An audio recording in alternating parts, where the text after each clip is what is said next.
It's Monday, the 9th of July 2018, and welcome to Navigating Your Day. In Jinshin Jitsu, safety ninja number 9 came into the universe, meaning the end of an old cycle is the beginning of a new. So 9 actually acts as a 0. 9 brings things to a close and provides a springboard for us to launch something new. In the number sequence, we count from 1 to 9, and then we start counting from 1 to 9 again. So 10 is a 1, 1 and 0 is 1, 11 is a 2, 1 and 1 is 2, 12 is a 3, and so on until we get to 18. Then 18, 1 and 8 is a 9 again, and then 19, 1 and 9 is a 10, which is a 1. So we keep on counting 1, 2, 3, 4, 5, 6, 7, 8, 9, and then we start again. So the 9 ends the cycle from 1 to 9, and it provides a springboard for us to launch the next one. And that's why it means the end of a cycle is the beginning of another. So 9 is a time of transformation and healing, or it's an energy associated with transformation and healing. It's where we can take stock of what has come before, and we can decide what it is of that we want to take into the future with us, and then we can launch into something new. So what does that mean for today? Well, it means that the energy today helps us to connect to that transformative and healing energy. It helps us to penetrate to the truth of what it is that actually is necessary for us to keep in order to take into the new cycle, or what is necessary for us to leave behind as well. So it helps us to be discriminating in that way. I'm just going to show you the map for today. You can see it's 9729999, right? So it has got a lot of this 9 energy. The whole day essentially has got this 9 energy in it. 9, the essence of 9 is that of a child. So if you think of all the best things about children, children are resilient. Children generally don't give up, Children who learn to walk don't fall down the 100th time and go, sorry, but walking is just too hard, I'm not going to do this. Children are curious. Children are naturally forgiving. They are wise very often, They generally just they just blurt out the truth because they don't see the masks. They see beyond masks. They haven't learned how to put on those masks that most of us adults wear so comfortably. So today is a day of connecting deeply to your intuition, of connecting to what is true for you, of basically sifting through all the bullshit that you have been telling yourself and that other people potentially have been telling you as well, and getting to the heart of the matter of what it is required to make you feel fulfilled and inspired. It also helps us to connect with finding joy in the moment, because children can do that. Children can be extremely happy 1 minute, then something can happen, they can be devastated, and then they recover, and then they're back again, and then they're happy again, and the smallest things can bring them joy. So today we have the ability to connect to the joy in the moment. So if you're having a tough time, then try and just connect to what about this particular moment is joyful. Now you might go, well, nothing is joyful. I'm having a terrible time. I don't know, my boss just crapped on me, or I just had a fight with my husband. Well, what can you take joy in right now? Well, it could be something simple like you're healthy, or you're alive, or you're resilient, or you fought before but you've always managed to sort it out, or because you've had this argument, you're thinking and you're connecting deeply to your intuition so that you can find the answers in order to resolve it. That is a type of joy. There's a type of joy in that. So today we need to connect to that essence of the child. Now, the other thing about children is children feel vulnerable, and children need protecting, and children want to be reassured, and they want to feel safe. So you may find yourself today being in a space where you feel insecure, where you feel unsafe, where your subconscious fears, if they are coming to the surface, because this is very much a time of that happening right now, you might be feeling particularly vulnerable. You might be feeling particularly alone. You might even feel lost.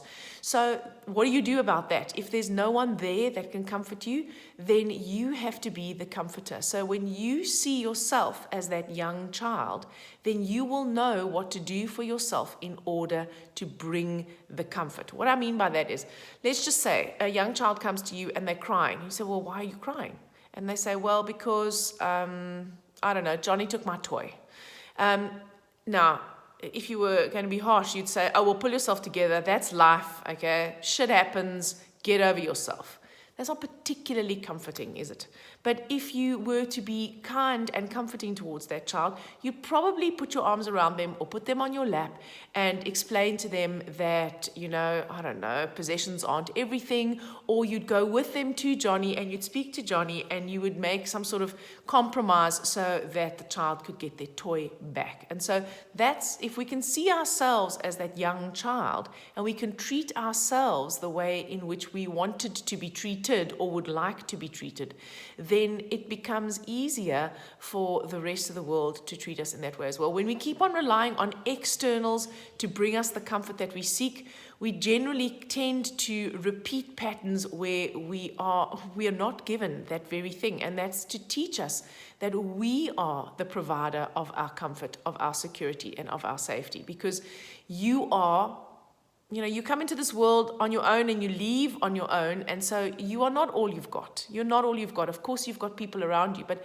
nobody wakes up in the morning wondering how they can make you happy. They don't. And if they do, it's temporary at best, right? So your job is to find out what it is that you need in order to be nurtured, in order to feel safe, in order to feel secure. Maybe it's just about allowing yourself to have a good cry, or allowing yourself to have anxiety, or just allowing yourself to feel it. That's the other thing about children. They're very connected to their emotions, right? When they're happy, they laugh. When they're sad, they cry. When they're angry, they have a strop. They don't judge emotion, whether it's good or bad. They just allow themselves to feel it. And that's one of the reasons why they bounce back so quickly. Because when we allow ourselves to just feel the emotion of the moment, it's like a tide. It comes in and then it recedes. The more we try and resist it, or we try and suppress it, or we try and pretend that it's not there, the more it goes underground. It becomes unconscious because it's been suppressed, and then it sabotages us, usually in behaviors that we don't associate with that emotion. So the key today is to connect to how you really feel, to be true to who you really are, and to connect deeply to your intuitive self so that you can connect to what it is that you need in order to feel safe, nurtured, cared for, and loved today. Also, of course, children are curious and by nature generally joyful, and they love to have fun. So if you can approach the world with a curiosity, instead of going, oh my God, I've got to go to work today, I wonder what's going to happen, my cash flow sucks, I don't know if I'm going to be able to pay my bills. And a different way of doing that would be, well, I wonder what today is going to bring. I'm prepared I'm open to whatever today brings, and I'm curious to see what that would be. So that curiosity helps to change our perception, because then when we're curious, we tend not to judge it. When we're curious, we don't go with a preformed conception of what's already going to happen. When you start off with, it's Monday and it's going to suck, well, hello. The chances of it getting much better are extremely slim. Children by nature are joyful. They love to play. They know how to have fun. They also know when to stop. They know when they don't feel like doing it anymore. And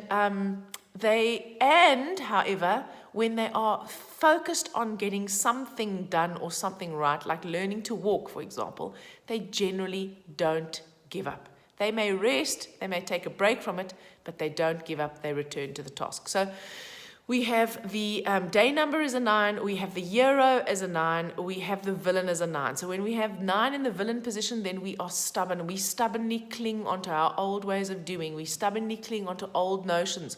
We stubbornly cling onto the idea that I'm not good enough. We stubbornly cling maybe onto the idea that, well, there's a way of doing things and that I can't actually buck the norm or change the status quo because then I'm not going to be accepted. So we run the risk of stubbornly clinging to a position in an argument, cutting our noses off in order to spite our faces just to make a point, being martyrs, having tantrums. That's another thing that children are quite good at, right? When we can't get our own way, when we can't see the joy in the moment, then we might actually have a hissy fit. And so that is what 9 in the villain position does for us today. So do be aware of that. We have, of course, the 7 from July, which helps us to connect to the bigger picture of who we are and what we're doing here. And we have the 2 from 2018 that helps us to connect to those emotions. There's no earth in the whole life map today, so we might feel a bit ungrounded, and we may feel a little bit as if we're in a rowing boat in the middle of the ocean. So do ground yourself today. Deep breathing, barefoot walking on the lawn, on the beach, be in nature, root vegetables, protein, warm cooked food, all of those will serve to help to ground you. Of course, we've got Jinshin Jyutsu to help us along as well. So safety energy lock number 9 is located on the thumb. The thumb harmonizes the stomach and spleen organ function energies, and the stomach is the thinker and the spleen is the feeler. So it helps to bring the thinking and the feeling function into alignment. It also helps to harmonize worry and anxiety. And so those feelings of unsafety and insecurity that we may have today may bring up a lot of worry and anxiety and possibly feelings of overwhelm. If you hold your thumb and you take a couple of deep breaths while focusing on relaxing and releasing the anxiety and inhaling the life energy, the joy that is available to all of us, then it might help you to cope with any feelings of overwhelm today. I hope you have an amazing day, and I'll speak to you again tomorrow.